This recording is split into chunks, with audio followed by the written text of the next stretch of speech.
Now, you write in your piece how there's this rift on how Peter Dutton thinks that anti-Semitism should be handled and what's happening within the Albanese government.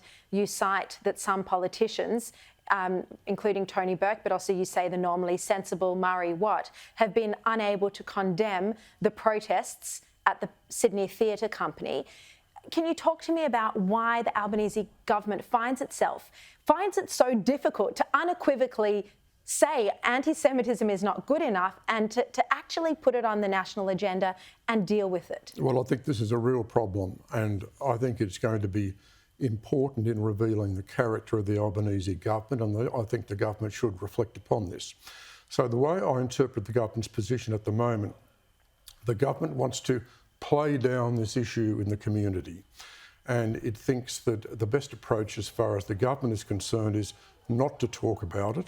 Now, clearly, when there's an outrageous event, as we saw at the Crown Plaza Hotel in Melbourne a few weeks ago, then the Prime Minister quite properly speaks out against that. But I think the overall approach of the government is to try to play down the issue, keep people calm as much as possible. Then, to the extent that they want to talk about anti-Semitism, they want to be even-handed, and they link this all the time with Islamophobia. Implying, of course, that there's an even-handed relationship and an even-handed connection there. Now, I think that is a distortion of the issue. I don't think that is an accurate presentation of the real issue. We know what's going on globally.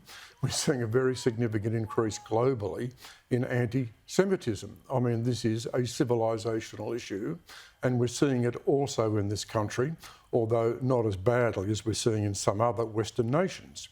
So I think the government has got to be very careful about the way it handles this.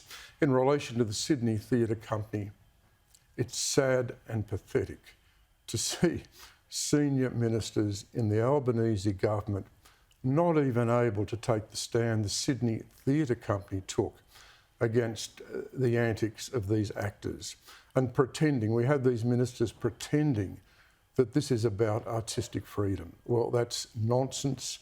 Most people know it's nonsense, and the fact that they can't even take a stand on this issue, which in some ways wasn't all that important, it would have been fairly easy to have taken a stand on that issue, they couldn't do it. Well, what's this tell you about the government? Oh, absolutely. I mean, I can say what I think it tells you about the government, which is that it doesn't seem to care about Jewish Australians. But I hope that's not the case. But there's no courage here. You also examine in two of your recent articles the role of universities in, being the hotbeds of this anti-Semitism, this, anti-Israel sentiment, but it does go so far, and now Jews are not feeling safe on campuses. You spoke to Julian Lisa about this as well.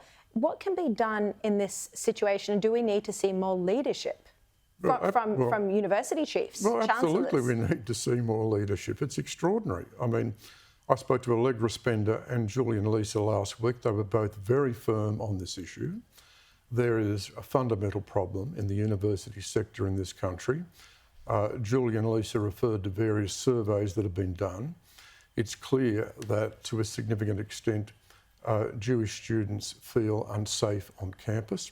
Not only do they feel unsafe on campus, but they feel the university leadership and the university administration will not provide proper support for them.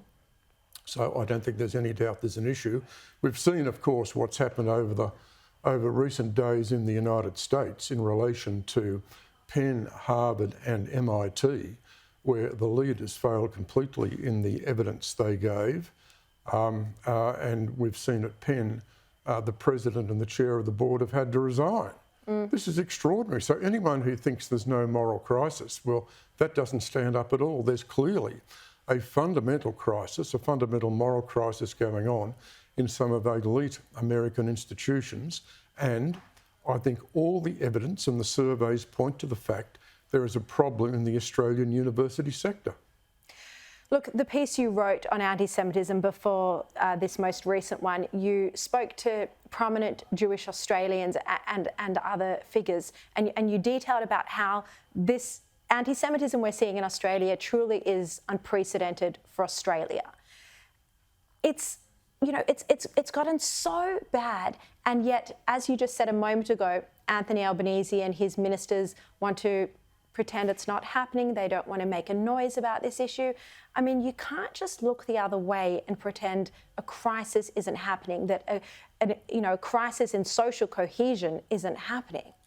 I think there is a problem for the government here, because there's clearly a very significant increase in anti-Semitism in this country of a dimension that has shocked many people, and we've had many prominent leaders of the Jewish community spell this out. We had in recent weeks that petition signed by hundreds of Australians, hundreds of prominent Australians, which made it very clear as far as they're concerned, this is an important issue, this is a fundamental issue, yet we see a lack of response from the government. Now, I don't want to be unfair to the government, but I think it is accurate and fair to say that there has been an inadequate response from the government. They have not responded to the issue as such, and the issue as such is the rising tenor of anti-Semitism in this country. And I think the government's got to be very, very conscious of the inadequacy of its present approach, which is to play down the issue, and whenever it talks about it, just link it with discrimination against Islam and the Muslim community. And it's not that there is never any Islamophobia, of course not. It's not that it's not an important issue, of course it is. But you know, you can't equate the two. We aren't seeing people driving through suburbs where there's a high Muslim population, intimidating them and terrifying them, which is what's happening to the Jewish community.